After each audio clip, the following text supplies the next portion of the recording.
राष्ट्रकवि रामधारी सिंह दिनकर ने कहा है कि जब अन्याय बहुत बढ़ जाता है तो विद्रोह धर्म बन जाता है।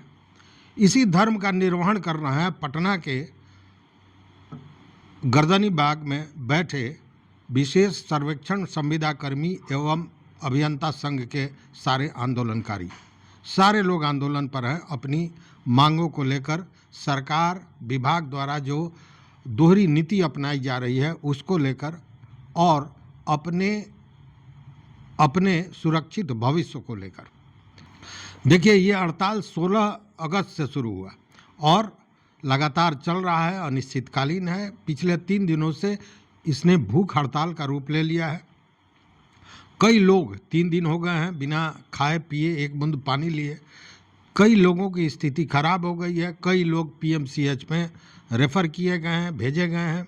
उसमें एक दिव्यांग कर्मी जो संविदा कर्मी हैं, उनकी स्थिति बताई जा रही है कि अच्छी नहीं है।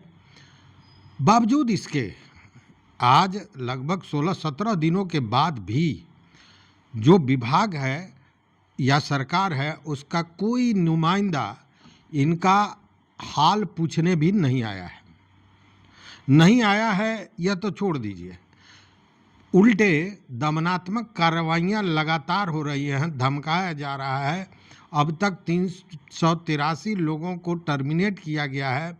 यह भी सूचना दी गई थी, अपील की गई थी कि आप लौट आइए, अन्यथा जो व्यक्ति 30 अगस्त के 5 बजे संध्या तक नहीं आएगा उसको संविदा से मुक्त कर दिया जाएगा। मतलब उसकी संविदा समाप्त कर दी जाएगी, उसकी नौकरी से उसको हटा दी जाएगी। लेकिन इन आंदोलनकारियों ने एकजुटता दिखाई, हिम्मत दिखाई, जुनून दिखाया और कोई भी वापस नहीं गया। कुछ लोग वापस गए, लेकिन जो चीज़ें सामने आ रही हैं वह बड़ा गंभीर है। गंभीर यह है कि एक वीडियो देखिए ये पहले आप।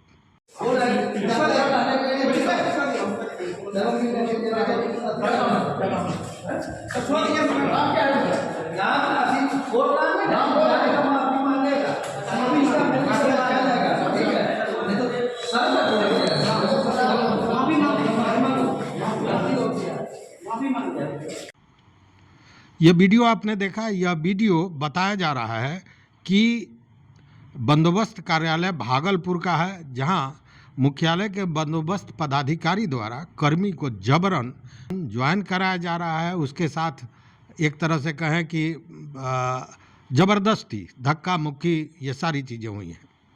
और भी कई चीज़ें आई हैं, वीडियो आई हैं। बहुत से लोगों ने बताया कि चीज़ें ऐसी हैं जो हम आपको दे नहीं सकते हैं। दे इसलिए नहीं सकते हैं कि देखिए, व्यक्तिगत कोई लड़ाई लड़ना नहीं चाहता है। जहाँ संघ है, संघे शक्ति कलयुग है, ये जो कहावत है, इसीलिए संघ लड़ाई लड़ रहा है। लेकिन जो लोग गए थे उन लोगों में से बहुत लोग वापस आ गए हैं। चूँकि वहाँ जाने के बाद जब इन्होंने ज्वाइन किया है, कई लोगों ने बताया कि ज्वाइन करने के बाद जो उनको व्यवहार मिलना चाहिए वो और भी खराब स्थिति बनती जा रही है।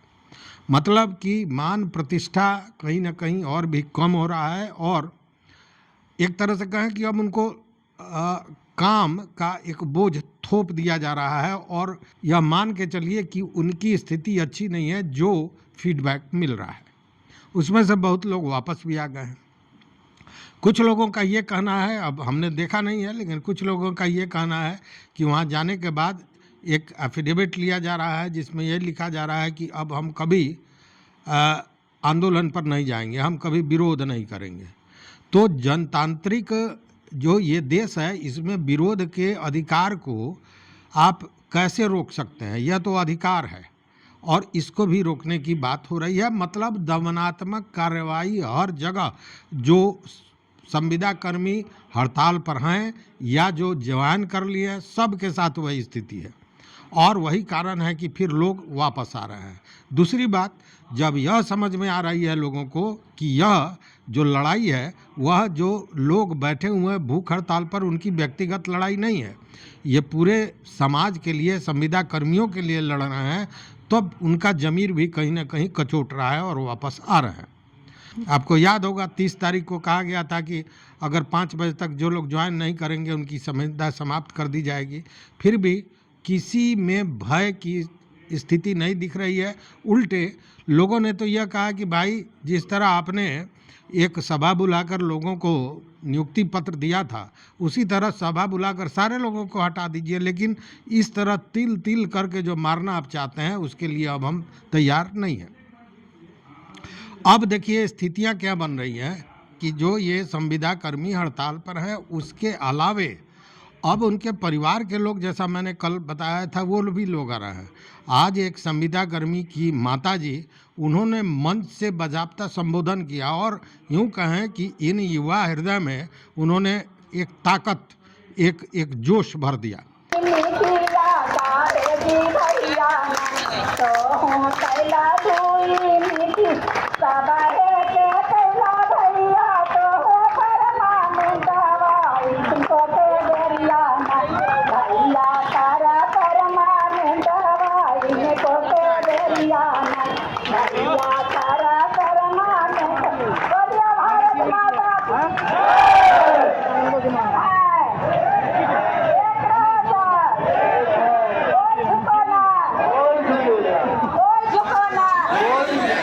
मतलब कि अब यह जो आंदोलन है वह अब धीरे धीरे गरमाता जा रहा है। गांधी के सत्याग्रह से ऊपर जाने की स्थितियां धीरे धीरे आ रही हैं। हालांकि विभाग ऐसा चाहेगा कि ये ऐसा कुछ प्रदर्शन करे कि इसको समाप्त कर दिया जाए, लाठीचार्ज किया जाए, वाटर कैनन चलाया जाए। चूँकि आंदोलन तोड़ने का सबसे बेहतर स्थिति यही होता है जब लोग उग्र होते हैं, लेकिन ये सारे लोग समझदार हैं, उग्रता की कोई बात अभी तक हो नहीं रही है। देखिए डॉक्टर भीमराव अंबेडकर ने लिखा था कि लोकतंत्र वही है जहां शासन समानता और न्याय पर आधारित है। यदि शासन वर्ग दोहरे मापदंड अपनाए तो लोकतंत्र खतरे में पड़ जाता है। लगातार लोकतंत्र के खतरे की बात राष्ट्रीय राजनीति में भी चल रही है और यहाँ भी दोहरी चरित्र की बात हो रही है। कैसे, यह मैं बताऊं। देखिए अभी ये पत्र आप देख रहे होंगे, यह राजकीय अभियंत्रण महाविद्यालय एवं राजकीय पॉलिटेक्निक संस्थानों में संविदा के आधार पर नियोजित शैक्षणिक कर्मियों यथा सहायक प्राध्यापक एवं व्याख्याता तथा गैर शैक्षणिक कर्मियों यथा कर्म प्रमुख, कर्मशाला अनुदेशक, तकनीकी सहायक एवं निम्न वर्गीय लिपिक को निम्नवत रूप से निर्धारित मासिक मानदेय अनुमान्य होगा। यह पत्र जारी हुआ है। ये सारे लोग भी संविदा कर्मी हैं। इनके जो वेतनमान है या मानदेय है इसको बढ़ाया गया है और यही मांग जब ये संविदा कर्मी जो हड़ताल पर, राजस्व कर्मी हैं जो हड़ताल पर हैं, ये मांग रहे हैं तो इनको टर्मिनेट किया जा रहा है। तो इसे दोहरी नीति नहीं तो और क्या कहेंगे। मतलब कि कहीं न कहीं विभाग के कृत्यों के कारण ही इन्हें इस आंदोलन पर आना पड़ा। पहले भी मैंने बताया कि जिस नियमावली के तहत अमीन 500 अमीन की बहाली संविदा पर हुई थी, उनका नियमितीकरण हो गया और अब ये मांग रहे हैं तो ये गलत बता रहा है विभाग। तो ये दोहरी नीति तो और नहीं तो और क्या है।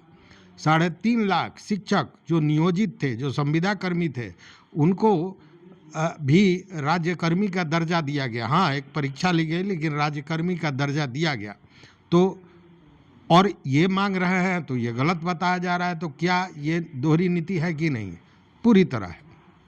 बावजूद इसके कोई सुनवाई सरकार की तरफ से, विभाग तरफ से नहीं आई है। हालांकि यह भी कल भी आपने सुना होगा, ये चर्चा चल रही थी कि विभाग में कुछ लोग गए हैं बात करने हैं और मैंने कहा था कि मैं दावा नहीं कर सकता हूँ। कल भी बात आई थी कि मंत्री महोदय आ रहे हैं।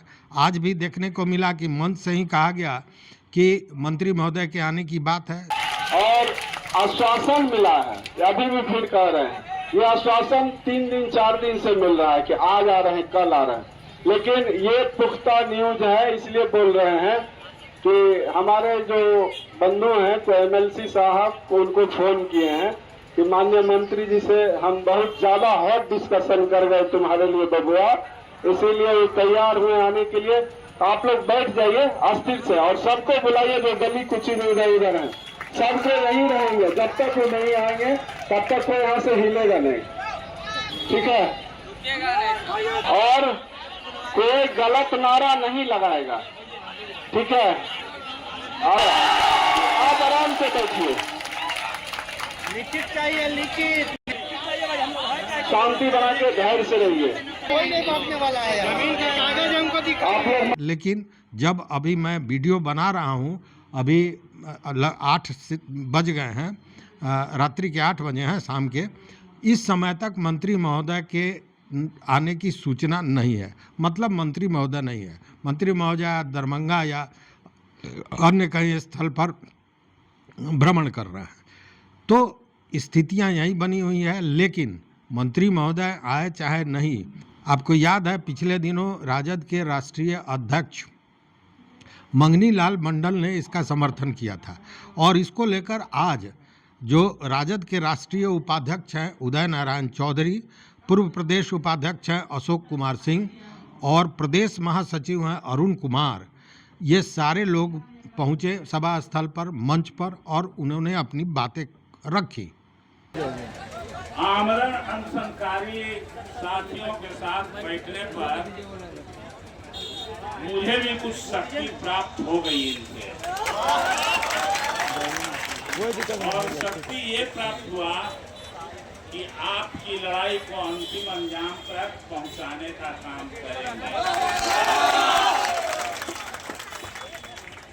बिहार के भावी मुख्यमंत्री तेजस्वी प्रसाद यादव जी आपके लिए, बेरोजगारों के लिए समर्पित हैं, और इन्होंने कहा था, जब माननीय मुख्यमंत्री ने कहा कि बेरोजगार 10 लाख लोगों को नौकरी कहां से मिलेगा, अपने तो जब 17 में मौका मिला तेजस्वी यादव को, तो 5 लाख लोगों को नौकरी देने का काम किया, और आप लोग भी अब इससे अछूता नहीं रहेंगे। तो आपकी उत्साह और आपकी ताकत को लेते हुए हम एक नारा लगाना चाहते हैं, अगर ये गूंगी बहरी सरकार नहीं चुनेगी तो आपकी शक्ति से इनको अगले विधानसभा के चुनाव में जवाब देने का काम करेंगे, जवाब देने का काम। और मैं अपनी ओर से एक नारा लगाऊंगा, हम बोलेंगे सन 25 की है ललकार, और नौकरी पाने के लिए तेजस्वी सरकार। सन 25 की है ललकार, सन 25 की है ललकार, सन 25 की है ललकार। बहुत बहुत धन्यवाद। सफलता जरूर मिलेगी, जरूर मिलेगी, जरूर मिलेगी। और न तो माँ बाप के आंसू में सब मंत्रिमंडल डूब जाएगा, डूब जाएगा, डूब जाएगा। और उन्होंने भी बात कही कि सरकार दोहरी चरित्र अपना रहा है जो गलत है। देखिए, केवल उन्होंने नहीं, राम मनोहर लोहिया, जिनके ये लोग अपने को मुरीद मानते हैं, उनके ही रास्ते पर चलने की बात करते हैं, दावा करते हैं, राम मनोहर लोहिया जी ने भी कहा था कि दोहरे चरित्र वाली सरकार जनता को लंबे समय तक मूर्ख नहीं बना सकती। ये राम मनोहर लोहिया का कहा हुआ है, जिनके आदर्शों पर चलने की बात सरकार करती है। नीतीश कुमार और लालू यादव, तमाम लोग राम मनोहर लोहिया की बात करते हैं, लेकिन जब अब सरकार में तो नीतीश जी हैं, और वो या उनकी सरकार किस तरह का दोहरा चरित्र अपना रही है यह आप देख सकते हैं। लेकिन अब मामला हाथ से बाहर जाता दिख रहा है। सरकार ने 30 तारीख का अल्टीमेटम दिया था। उसके विषय में मैंने बताया कि कोई भय, कोई डर किसी में नहीं है। अब मामला गर्म होता जा रहा है, और अब आवाज़ उठने लगी है विभाग के कुछ पदाधिकारियों को लेकर। देखिए, जो अपर मुख्य सचिव हैं दीपक कुमार सिंह, उनको बहुत सुलझा हुआ सकारात्मक सोच का व्यक्ति माना जाता है। और ये बातें केवल मैं नहीं कर रहा हूँ, जो शासन प्रशासन के लोग हैं वो सारे जानते हैं। इवन जो पूर्व IAS यादव जी जो मंच तक पहुँचे थे, उन्होंने समर्थन किया था इन आंदोलनकारियों का। उन्होंने भी कहा था कि अगर उनके रहते ये सारी चीज़ें नहीं हुई तो आगे नहीं होगा, मतलब उनको इतना सकारात्मक माना जाता है। लेकिन जय सिंह जो सचिव हैं, उनको लेकर अब तरह तरह के विवाद सामने आने लगे हैं। कई कर्मियों ने, जो ये संविदा कर्मी हैं, इन लोगों ने सवाल भी उठाने शुरू कर दिए हैं। और ये सवाल अब बाहर से भी उठना शुरू हो गया है कि आखिर एक ही पदाधिकारी एक विभाग में इतने लंबे समय से क्यों है। इसको लेकर तमाम तरह की बातें हो रही हैं, उस पर हम नहीं जाएंगे। लेकिन यह मानी हुई बात है कि यह संविदा कर्मी अब अकेले नहीं है, विपक्ष के लोगों का भी समर्थन मिलना शुरू हो गया है। कल गांधी मैदान में राहुल गांधी जो ये वोटर अधिकार यात्रा पर निकले थे, उनका अंतिम सभा है पटना में, और उसको लेकर भी, जिसमें सारे विपक्ष के इंडिया गठबंधन के लोग होंगे, तो उसमें भी ये जो कर्मी हैं, जो ये आंदोलनकारी हैं, वह जाने वाले हैं और अपनी बात रखने वाले हैं। मतलब सीधा है कि यह जो लड़ाई, बिहार की लड़ाई थी, जो पटना तक ही सीमित रह गई थी, चूँकि जो प्रिंट मीडिया है या फिर जो नेशनल टीवी चैनल्स हैं, इन लोगों ने भी इनको उतना प्रश्रय नहीं दिया, जगह नहीं दिया। चूँकि पत्रकारिता की क्या स्थिति है यह आप बेहतर जानते हैं, और इसीलिए तमाम तरह की के शब्द का इजाद हुआ, गोदी मीडिया और तमाम तरह की बातें। लेकिन सोशल मीडिया ने इन चीज़ों को उठाया है और लोगों तक पहुंचाया है, इसमें भी कहीं दो मत नहीं है। तो कल यह भी होने जा रहा है, मतलब कि यह अकेले नहीं है, पहली बात। दूसरी बात कि इनका जज्बा, इनकी हिम्मत, इनका जुनून कहीं से कम नहीं हुआ है। और इसका सबसे बड़ा कारण है सरकार की दोहरी नीति। एक संविदा कर्मी वहीं जिसको आप लड्डू खिला रहे हैं, वहीं दूसरा संविदा कर्मी, लड्डू खिलाने का मतलब कुछ अतिरिक्त नहीं दे रहे हैं, आपने उसका जो अधिकार है वही दिया है, इसको दूसरे ढंग से लेने की ज़रूरत नहीं है। और वहीं दूसरे संविदा कर्मी अगर उस लड्डू की डिमांड कर रहे हैं, मांग कर रहे हैं, तो वो गलत कैसे हो जाएंगे। और इसीलिए यह आंदोलन जारी है। और जो आंदोलनकारी हैं उनका कहना है कि जब तक हम जीतेंगे नहीं तब तक हम यहाँ से जाएंगे नहीं। तो एक स्लोगन के साथ, जो मेरा स्लोगन है आपके लिए, के साथ इस वीडियो को समाप्त करता हूँ। जब सरकार दोहरे खेल खेलती है तब जनता सड़क पर बोलती है। बहुत बहुत धन्यवाद, बहुत बहुत धन्यवाद।